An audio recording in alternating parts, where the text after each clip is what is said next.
The misconception really is that we are employing astrophysicists in the banking industry. These people are mathematical geniuses, and that without them, there'd be a brain drain on our UK economy and the UK economy would collapse. I disagree with that. Order! Order! Order!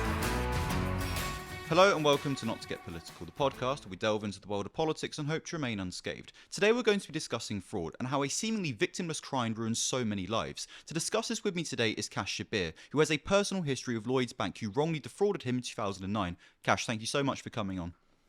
Thank you for having me. So, 2009, let's start there. What happened? I started my journey. I was studying in London. I graduated in London. I worked in the city here. And then I decided that I was going to set up my own business in the property world. London's an expensive and a really mature, developed market. I grew up in a capital city of Wales, Cardiff, and I thought I'm going to go home to roost to set up my investment business. Properties were cheaper. I had uncles and friends and fathers of friends who had been in that property business for decades. So growing up, I learned a lot, and I kind of thought that, well, that's where I'm going to start to make my first investments. So simultaneously to working in the city, I started my investment business. It went really, really well. And then I decided that this was going to be my main career. So I moved back to Wales and I became a full-time property developer. I left university in 2000, and by 2006, I'd created quite a substantial property portfolio. And I was with lots of smaller lenders, and I decided that I now was ready to move over to a corporate lender, a high street bank, somebody that would give me a lot more flexibility, somebody could look at my individual properties and give me a deal on the whole portfolio, because I was still looking to expand my business. We had a beauty parade. I got a broker. The broker went to the market, and we had offers from many high street banks such as Barclays, Santander, which used to be Abbey National. And we were in the process of actually securing a deal with Barclays. And at the 11th hour, not wishing to lose out on the deal, Lloyds Bank turned up and offered us really favorable rates. In fact, they competed for my business. Their internal emails show that they really wanted to win our business at any cost. They offered me really good rates, and I moved over to Lloyds Bank. We all know what happened in the financial crisis, 2007, 2008. Lots of banks got into trouble, and Lloyds Bank was one of the banks that needed to be bailed out by the taxpayer. It was effectively insolvent, and it was marred with history of, you could call it mismanagement, but the bank was effectively in trouble, and the taxpayer, everybody else, you, me, and everybody else, had to use our money to save one of the, well, you can call it a great British institution. Lloyds Bank got bailed out. But simultaneously to that bailout, Lloyds Bank had a liquidity crisis. In a nutshell, if a bank's about to go bust, or if anybody's about to go bust, and somebody's going to bail them out, well, the obvious question is, well, how much money do you need? So these banks effectively thought that banks lend on a risk basis. So to keep it really, really simple, if you're a really good customer and your risk is very low, and you're going to borrow a vast amount of money, you're going to get it on really cheap rates. Same as anything else. You go to a shop, the more you buy, the cheaper the deal. Same thing. So in order to get cheap finance from banks, they've got to do all the due diligence. So you've got to be ratified. They check your in-house trouser leg measurement. They check the income stream, the quality of the portfolio. They assess the risk appetite. So people that are on really low rates, a bona fide test amount, have got a proven track record. I was offered a rate from Lloyds Bank, which is one above base, which is a really, really low rate, which is called a fine margin. So banks or businesses that borrow on such low rates have got credibility. Usually they're generational businesses, and they've been in that industry for a long time. However, when the market changes or the interest rates drop, bank lending is all based on interest rates. So if the Bank of England has an interest rate which is sitting around 5%, and a bank charges you one above base, effectively you're paying 6% on the money that you borrow. But base rates started to drop because it was a financial crisis. So effectively banks' margins started to drop. Base rate went to 0.25%. It dropped, and it kept dropping. So banks were seeing that their monthly incomes were starting to deteriorate. So the very customers of the bank that were on really low rates that they were making 6% on, now they were going to make 1.5% on. And these guys were borrowing millions of pounds. So when a bank has a liquidity crisis, the first thing it needs to do is go to the guys that have got the most amount of money out for the least amount of income. And the bank decided on a wholesale basis that it was going to get rid of those customers. And that was the general philosophy. I was banking in Cardiff, but Lloyds Bank decided to move me to Bristol. They were told that the Cardiff office was going to close, or that our business was different and they were going to streamline their businesses, etc. We got moved to Bristol. But the fraud really took place in Bristol. Now, this is something that everybody will understand, especially in banking terms. You would expect your bank to be a secure environment, for you to be able to have an email address given to you, holding yourself out to be an employee or a staff member of a bank, you would think would be pretty difficult to get because anybody could scam you. Well, that's exactly what did happen to me. I was invited to a meeting in Bristol, and there were third-party, what are they called? You can call them receivers, agents. Effectively, these are people that benefit from taking your assets from you and selling them on the market because they get commission from the bank, etc., etc. Now, when a bank wants to get rid of you, bank managers are not property agents, so they usually need to employ a third party. Well, this is where the fraud took place. I was invited to a meeting at Lloyds Bank. The people that invited me to the meeting held themselves out to be Lloyds Bank personnel. I was emailed from a Lloyds Bank email address. These people had access to client confidential data. They had all my account number, sort code, list of all my properties. And they contacted me from a Lloyds Bank email address, inviting me to a meeting in Bristol. Little did I know that these people were not Lloyds Bank employees.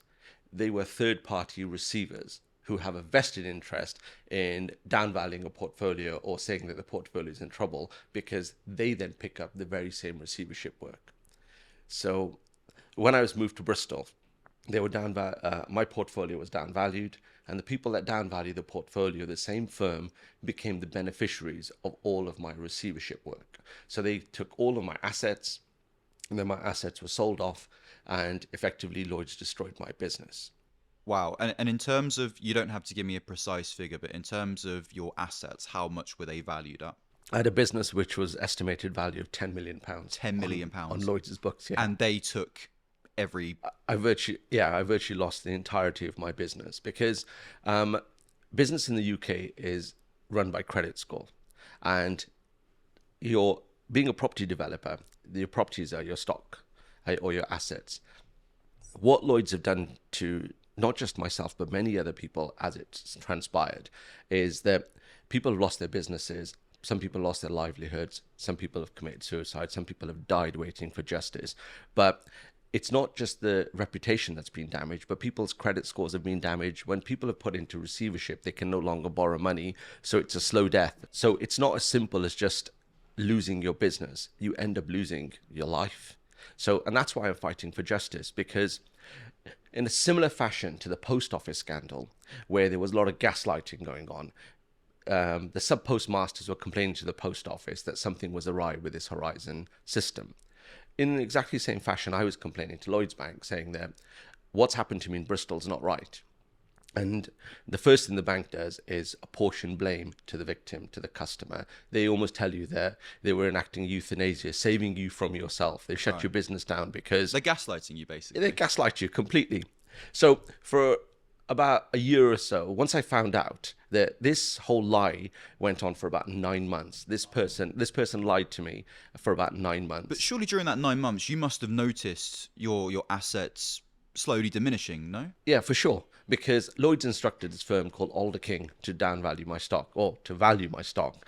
But the valuations were less than 50% of what the other valuations that we had received. Now, we had 4 comparable valuations from all approved Lloyds valuers. They were all 50% more than what Alder King valued the portfolio at. We protested, complained to the bank, but the bank had a vested interest in using Alder King, obviously because they were embedded inside the bank. Of course. Now, for about 2 years, this whole process continued, and I complained to the bank and I said that I'm a victim of fraudulent misrepresentation. You guys didn't declare that there was a receiver embedded inside the bank, and the head of receiverships for a third-party firm also embedded. There were 2 people embedded inside the bank, that the bank gave Lloyds Bank email address to client confidential data, and these people had a beneficial interest in making sure their businesses were destroyed. At first, Lloyds brought out the same defense as they always had done, that it was all my fault and I was a really bad business person, etc., etc., etc. And the irony of it is that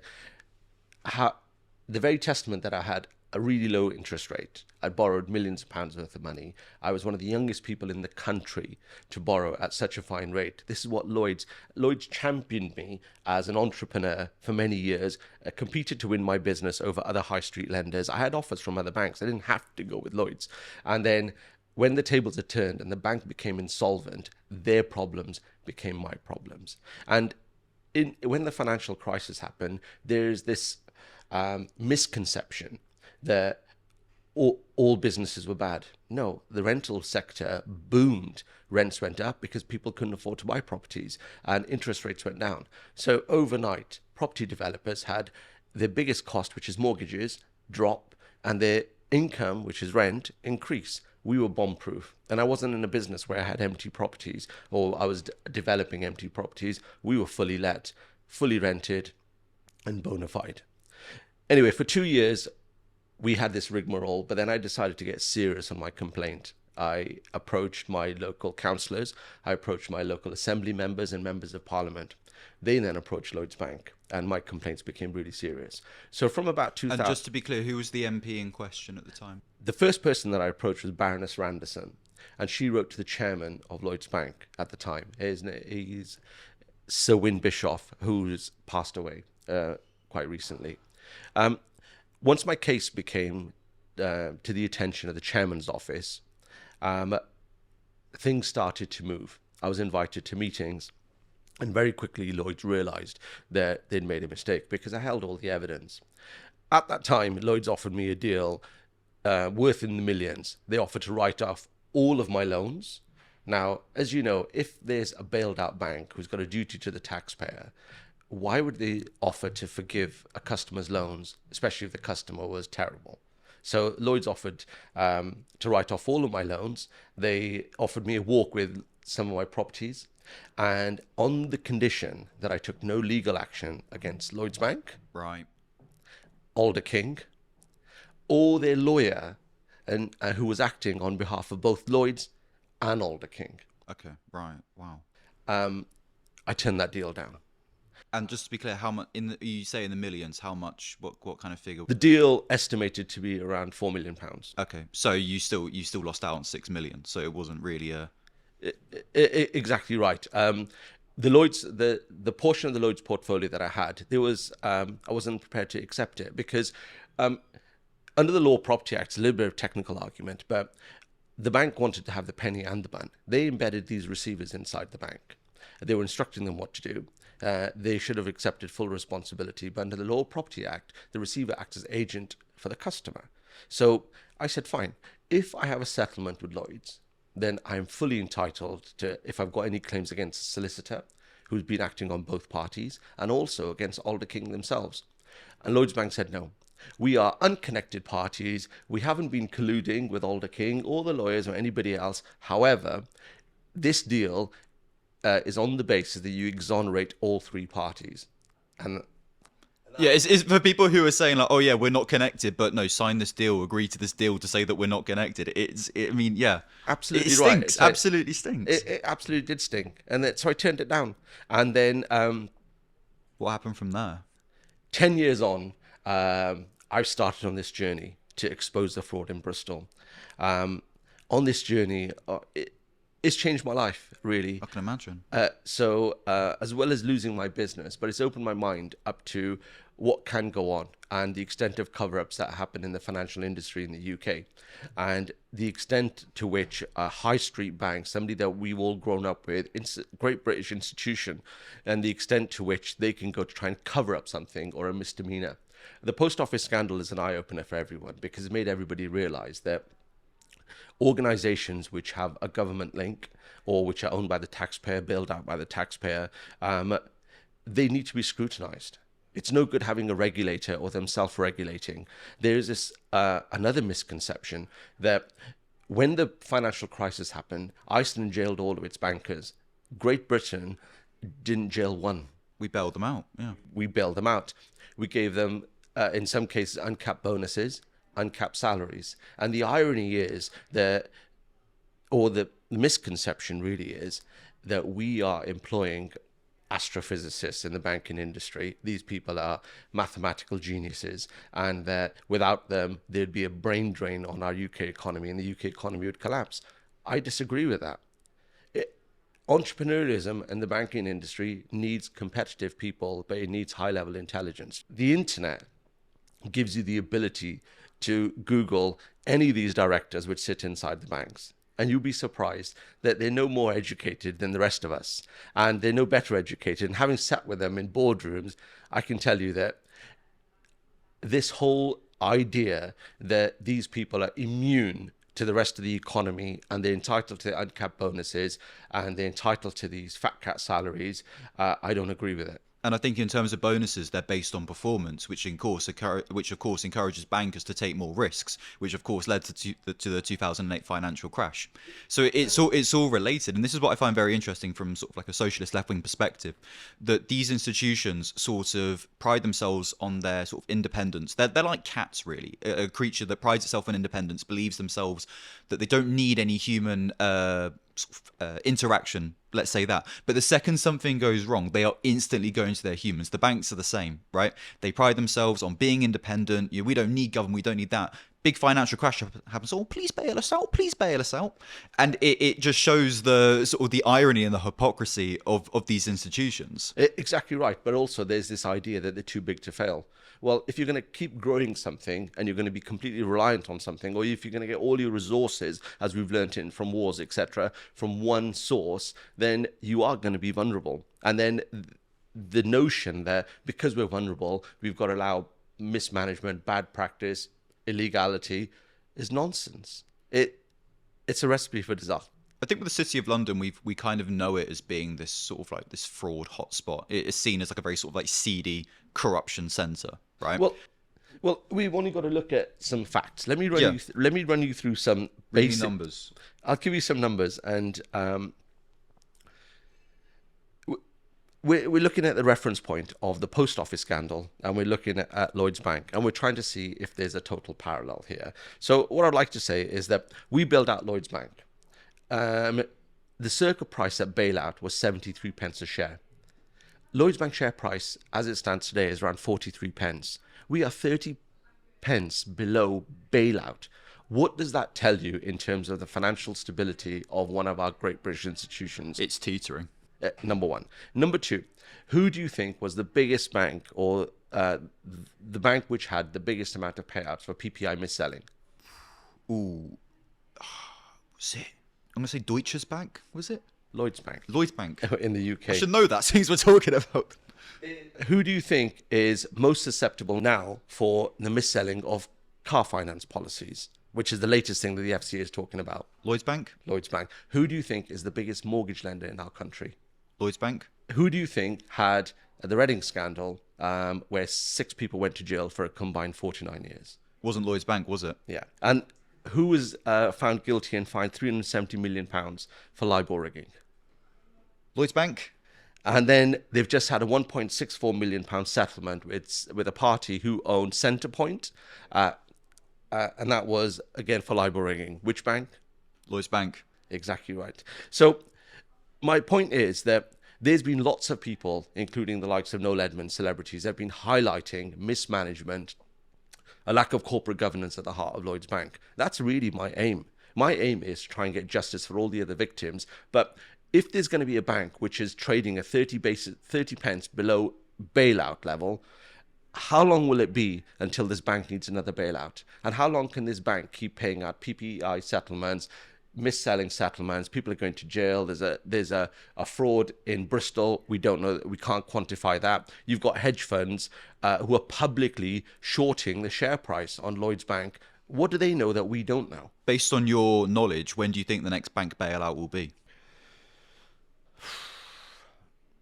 It's guesswork. But what? Next 10 years, 15, 20? I I think it'll be soon. The only thing that's saving the banks at this moment in time is that the UK economy is really struggling. We face the Brexit, we face COVID. There's hyperinflation, there's an energy crisis. All of these factors, people are short of money. All of these factors combined are enough to ruin any economy.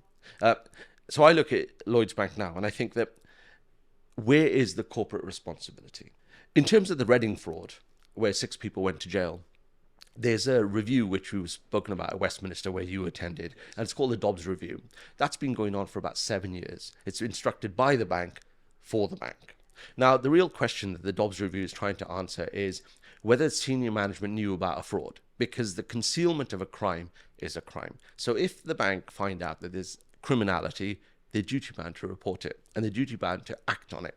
Now, the HBOS Reading fraud happened and was virtually covered up by the bank for a 10-year period until it went to trial, and they lost and the people got jailed. Following those convictions, there's a big question mark as to how much the directors knew, what they knew, and when they knew, and were they proactive in terms of reporting the criminality. Well, Lloyds Bank instructed their own investigation and hired a retired High Court judge by the name of Dame Linda Dobbs. Now, the mandate is quite simple. You can go to the Dobbs website and you can see it's literally what they knew and when they knew about it. And really is something that if there was criminality, why can't the police interview these directors under caution? Why does it need a sideline, an inquiry, which is instructed by the bank, paid for by the bank, and that report is going to go to the bank? And why does it take a High Court judge 7 years? And I've been to the Dobbs Review, I've handed over my evidence, and so have a lot of other victims. And it is my opinion that it's become a complete barrier to justice, because the evidence, some of the evidence, or one example of the evidence was that the business secretary, Vince Cable, had a meeting with the former chief executive of Lloyds Bank in 2014. He's written to us and said that I had a meeting with the chief executive, Antonio, and he'd assured me that he'd looked into the frauds personally.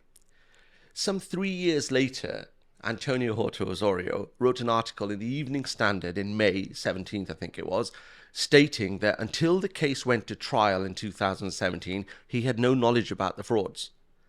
Now, what I find, how can a CEO whose bank is involved in a very serious fraud case not know about fraud? There's no more. Either he is not telling the truth, or he's completely complacent in his job. Which one is he? He's a really, really bad banker, or he knew exactly what was going on. Now, we've presented the evidence, so have many other people, but it's turned out that Dame Linda Dobbs has almost become a barrier to justice in the sense that all this evidence has been collated, but none of it has been presented. There is no interim report. People like the Police Commissioner, Anthony Stansfeld, lots of members of Parliament have been asking for an interim report. Even the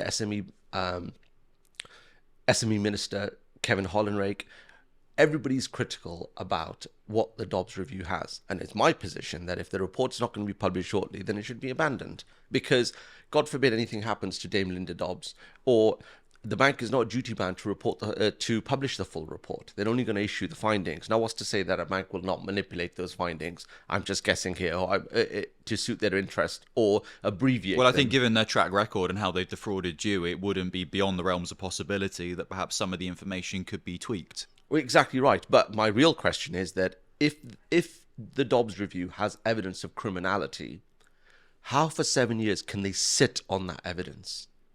And that's my real question. And so I would like to see law enforcement start to question the main people that are in the banks, because the banks are going to have an exodus of these executives.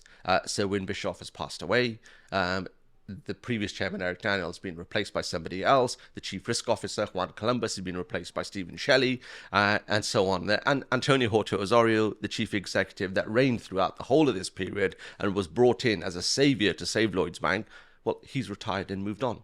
That seems to be this sort of common trend. It's almost like you become the CEO of Lloyds Bank, and then you go, yeah, by the way, there's this issue going on, but just don't worry about it. Like, just let it sort of brush alongside.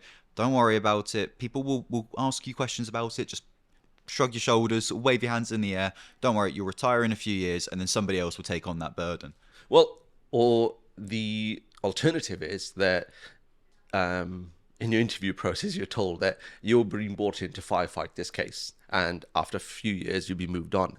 And all of these people get rewarded. They all get knighted. So Antonio's now Sir Antonio Horta Osorio, and the current chairman is Sir Robin Budenberg. I don't really have an issue with regards to people being promoted or the honor system or anything. I just think that leadership is something which is an honor. And it comes with a lot of responsibility. And I think if you're going to become a leader of an institution, people don't get that honor. It takes decades of doing the right thing. So it is a privilege. If you're going to become the leader of an institution, well, make it count, right? Otherwise, you're just a faker. And I just think that take on the responsibility, do a good job, move on, face things head on. Whereas, if I was just looking into the profile of Robin Budenberg, for example, the current chairman of Lloyds Bank, he's also the chairman of the Crown Estate. The Crown Estate owns Windsor Castle. Some of the most prestigious buildings of our country are owned by the Crown Estate. So we've got one person that's responsible for effectively two great British institutions. This person should have utmost credibility, and this person should be forward-thinking and very proactive in trying to stamp out criminality, fraud, or anything that would tarnish the reputation of these institutions. And that's my real issue. My issue is that Robin Budenberg was brought in as a banker from UBS Warburg in 2008 in the Gordon Brown era to design the bailout. Once the bailout was designed and implemented, Robin Budenberg went and became chairman of United Kingdom Financial Investments, which was the government's arm to manage the bailouts. While my case was progressing through various parliamentary debates and lots of newspapers, ministers wrote to him in his capacity because he was managing the stake on behalf of the taxpayer. We wrote to him and said that there's potential criminality in Bristol and you are effectively the majority shareholder of the bank. We want you to intervene, or at least we want you to look into it because this affects your share price. The answer that we got was that he didn't have management responsibility and that our complaint or our case should be brought forward to the board. Right. So he was just the face, really. He was just the face. But God works in mysterious ways and karma works in mysterious ways, and the universe goes round full circle. Many years later, the very same person, Robin Budenberg, became chairman of Lloyds Bank. And the very day that he became chairman, I wrote to him and I sent him a copy of the letter and said, do you remember many years ago you said that you didn't have management responsibility? Well, as now chairman of the board, you do have management. He seemed to be doing something, yeah. You do have management responsibility. What are you going to do about this? And what did he do? Once I'd written to Robin Budenberg saying that now you've got management responsibility, he tasked this whole thing, management of this, to Stephen Shelley. I got written to by Stephen Shelley as I'm the chief risk officer of the bank, one of the top 10 in the entire bank, and said that I've been instructed by the chairman, Robin Budenberg, to look at your case independently and invited me to a meeting at Lloyds' head office. Once my team and I arrived at this meeting, Stephen introduced himself and said, look, I'm the chief risk officer. This is the chief credit officer. Now, to have a meeting with two people that effectively are in the top 10 of the bank, something's pretty serious, irrespective of the fact that they make you believe that your case is, being dealt with by the postman. So we arrived at that meeting and immediately I confronted them. And Stephen Shelley said, I'm independent. And I said, you're not independent. You've been involved in my case for many years. And he said, no, I'm completely independent and new. I said, no, because you wrote to my MP 5 years ago. And he just looked at me. And you went, this you? Yeah, Right here. yeah. I think that he changed colour, really. And rather than saying, that's not correct, he said, can I see the copy of the letter? Because in his wildest dreams, he never expected that a letter that he'd written to my MP, which was full of not just factual mistakes, but misleading statements. Right. They were lies. lies. Let's call it that. Yeah. Yeah. So he lied to my MP about the existence of evidence, which they'd had on their files for many, And many what years. year was this? When did this happen? My meeting happened in December 2020. Okay, so at this point, you've been fighting for justice for 11 years. Exactly right. And I'd been offered a settlement in 2011. So, and he'd written to my MP in 2015, and I had a copy of the letter. So within the first 5 minutes of meeting him, I showed him a copy of the letter and said, "That's your signature, handwritten signature." He couldn't believe it. And the meeting changed completely. My advisors then said, "Look, you've been caught lying and you've been involved in this case. You've said that there's no evidence on file, when clearly all of this evidence that we're presenting today is on Lloyd's headed note paper. So how could you not have it?" We were told at the end of that meeting that this was going to go up to the two senior people. Well, the only two people that would sit above him was the chief executive, Antonio Horta Osorio, or Robin Budenberg, who'd instructed him to come and meet me and said that my case would be settled in short shift. I said, okay. So the meeting was quite interesting, actually. I should elaborate a little bit on the meeting, because I systematically took Stephen Shelley, who's the bank chief risk officer, the person responsible for writing the code and the policies, and said, right, this document shows a breach of this policy. This document shows a breach of this policy. We went through, because I wanted something which was substantive. I didn't want to just have a talking shop or just to air my grievances and walk away with somebody who was just going to nod at me at the end and put everything that I'd said in the You bin. wanted to ensure that this would never happen to anybody again. Well, of course. So I wasn't just fighting for my case, but there's hundreds of people potentially behind me. It's just the same as the post office scandal. They've been gaslit. There's one victim, Terry King. He's died waiting for justice from Bristol. So these are real people with real stories. They're no different to the people that are employed by the bank. But somehow there's this, detachment that a customer and an employee of the bank, are two different people, and the employees are free to do what they want. Do you feel, obviously with the post office scandal, it's only really come to everybody's attention because of an ITV drama? Do you think that an ITV drama should be made about your case and many others? Yeah, of course. Who do you think would play you? I don't know. There's already talks about TV stuff about Bristol, so we've been approached by lots of different people. But at this moment in time, I'm in the middle of a police investigation. Okay, all right, yeah. So I can't talk too much about what's happening with the police investigation, but the only thing that I can say is that we found evidence that Lloyds had prior knowledge to lots of the meetings that I was going to attend, not just with police but elsewhere. But and we had no idea how this came about. I sent a subject access request to the bank's money laundering reporting officer, somebody who should be proactive in reporting fraud. And we said, can you please send us any correspondence that you've got relating to myself? The documentation that I received from him showed that the chief executive's office knew the night before of the meetings that I was going to have and the outcome of that meeting even before I'd attended the meeting. Wow. So they already knew what they were going to try and mug you off. Exactly right. Now, there's a question about surveillance. There's a question about my security, my personal security, because taking on a bank is no easy task. But I'm fighting for justice, right? And I've got the evidence, and my evidence is over the years, over a 10-year period, when you start on the journey, you have your evidence, you have your case, and you have your side of the argument. So you present your argument and said, well, I said this, and the bank said this. And it becomes almost like a 50-50 He said, scenario. he said. He said, Yeah, she yeah, said. Yeah. Over a 10-year period, we've almost, and I've got to give credit to my team. I'm supported by lots of incredibly sharp minds, and they're much smarter and much sharper than I am. But we've almost earned ourselves out of my case. There's hardly any paperwork in my fraud case now involving Bristol, which is I said this and you said this. It's all Lloyds on this date have said this, and on this date have said this. The two can't coexist. And the chairman has said this, and the chief risk officer said this. No, like very basic question, for example, is that the chief risk officer said I'm independent, and the chairman said he's independent. We've proven on Lloyd's headed note paper that he was lying.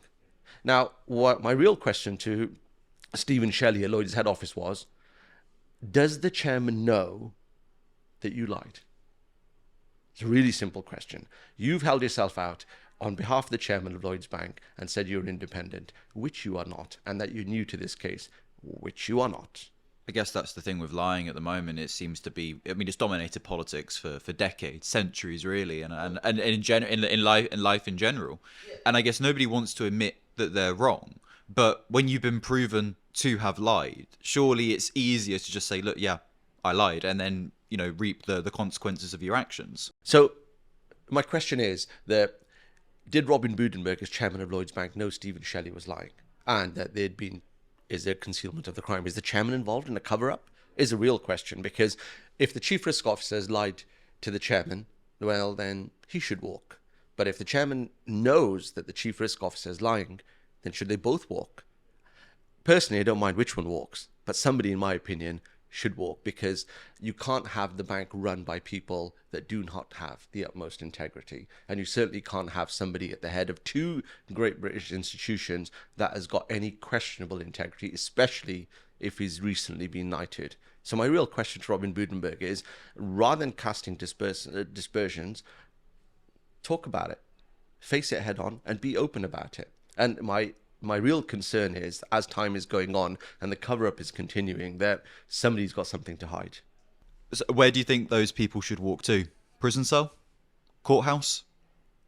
I think the first thing is that in order to restore any kind of integrity in the financial sector, especially in UK's largest mortgage lender, at the end of the day, if Lloyds Bank fails again, it's not just going to affect business owners, it's going to affect homeowners.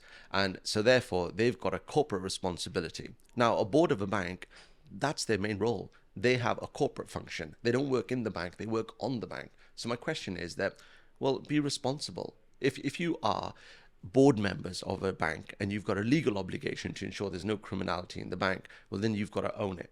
And my job is to make sure that when Bristol blows up, which it undoubtedly will, especially because of the police cases and the press coverage and the TV stuff that we're looking at doing right now, I want to make sure that none of these directors have got a stone to hide under, because and for that reason, I've been sending them copy correspondence of every single letter that I've got, every single piece of evidence that I've got, because I want to make sure that nobody can say, well, we didn't know.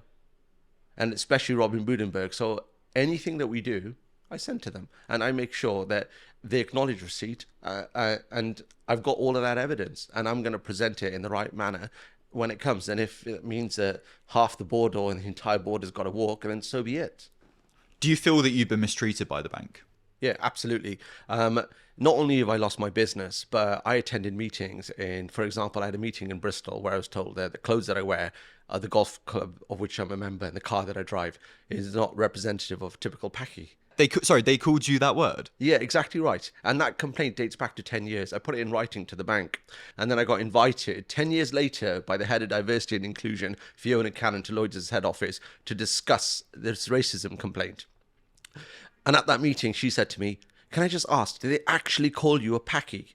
Twice. She used that word? Yeah, exactly right. It was almost as if the insult and the injury. So I got invited by the head of diversity, somebody who's famous and who's got an OBE for being an expert on racism, calling me a Paki to my face in front of my entire... Do you think maybe her expertise in racism is based on what slurs she knows? It was ridiculous. Either it was staged, or the person that's head of diversity for the bank is incapable of doing the job. Sorry, I just want to confirm. So you were referred to that slur in 2010, 2011? 2009. 2009. And they only had a meeting with you 10 years on about that use of racist language. 12 years on. 12 years on. Only to be called a Paki to my face by the head of diversity. Yeah, so sorry, the head of sort of dealing with racist complaints using racist language, you would have think somebody who has experience, like you mentioned they had an OBE, surely they would have been able to say, look, did they call you that word, point at the word, highlight it. They could say, for the record, in the recording, I'm pointing at this slur that starts with this letter. Exactly right. Well, this person should be fully trained. And also, it's very well recognized that rather than saying it, you use the abbreviation as the P word.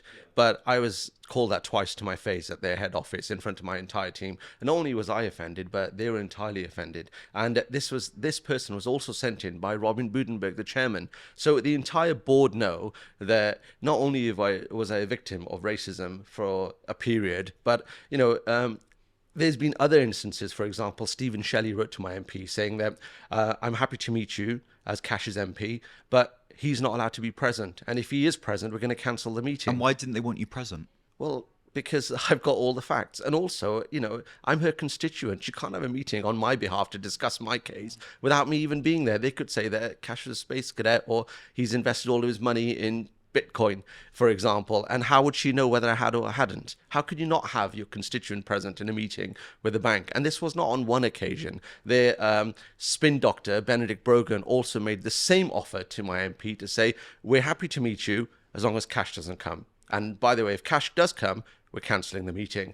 Now, my question really is to the chairman, Robin Budenberg. He knows about the racism, he knows about the mistreatment, but he's refusing to do anything about it. How can the chairman of the board, whose job is to exercise corporate governance, allow this kind of mistreatment to take place in Lloyds Bank? Do you think they would have mistreated you this badly if you were white?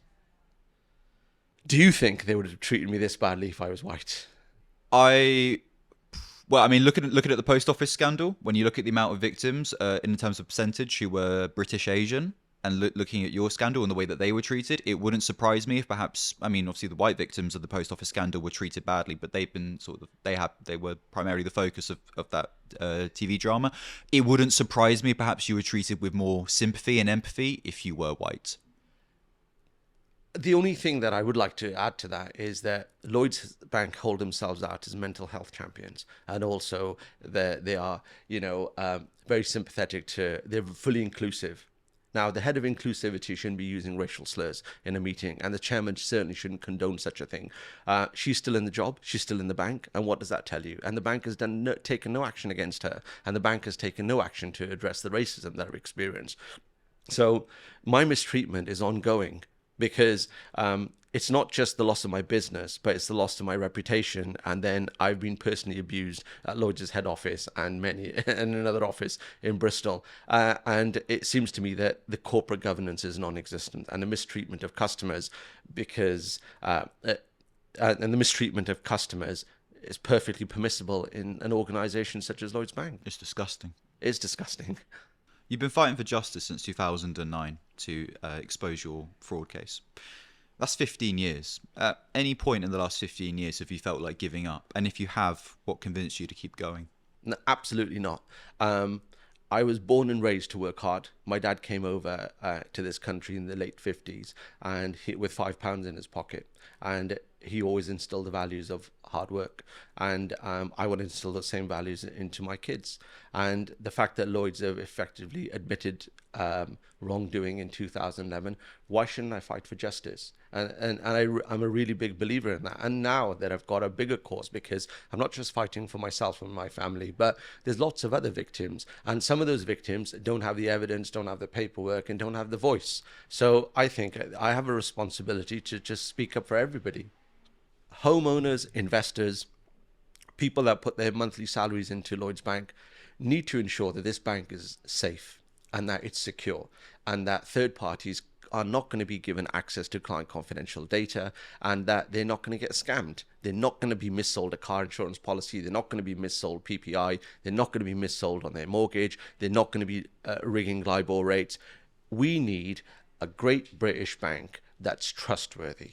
And that's the thing that I'm really fighting for, to have any kind of integrity. And people in the UK, that's the least that we need. After COVID, Brexit, housing crisis, people are struggling on the mortgage ladder, NHS waiting lists are through the roof. At least we should have our money safe. If anything, that's what we work for, right? We work for a future for ourselves and for our family.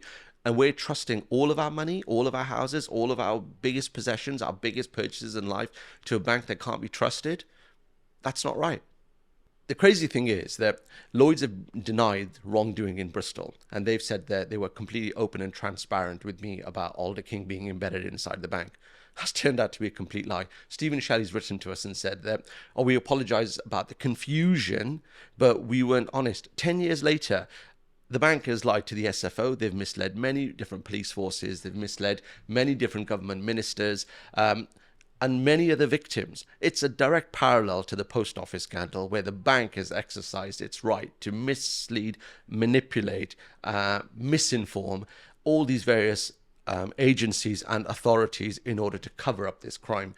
Now that we found out, and the chief risk officer, no less, has admitted that they did lie about Alder King's embeddedness inside the bank, why are those victims still not getting justice? Kash, thank you so much for coming on. I really enjoyed this conversation with you. Before you go, is there anything that you'd like to promote? In terms of promotion, really, I just want to give the victims a sense of realization that somebody's fighting for them, and we've got the evidence. And what's about to come out with the police and everything else, we're not about to give up now. 15 years into a fight, when we hold all the cards, why would we give up? And it seems futile. And the other thing is that a message to the bankers that people have now realized that when these scandals get exposed, your job is not permanent. And that's really the message that I want to give to the bank. I've just recently found out that one of the people heavily involved in my case is going to take an early leave or early retirement. And I call it coincidence, call it convenience, but maybe the bank wants to distance these characters from our cases. But I'm going to expose it all. And I'm going to make sure that I expose it for all the other victims as well. Because at the end of the day, we're all fighting for justice. And let's just hope that we all live long enough and that we're all able to get our lives back on track. And some of these people that are behind these cover-ups, these faceless people that live in the shadows, get exposed for everyone to see. We really need to know. We need to have transparency in banking. It's no good just having pictures on a postcard or pictures on your website. We need to know who these characters are. If we're going to trust you, and if you're going to be paid these uncapped, unearthly amounts of money, then you need to be held to account. And my job is to hold these people to account. And we will be there no matter what. Kash, thank you so much for coming on. And to all of you watching or listening, wherever you get your podcast, please, thank you so much for supporting us. Donate to our Patreon if you can. Support us in any way that you see fit. Thank you. We'll see you again for the next episode.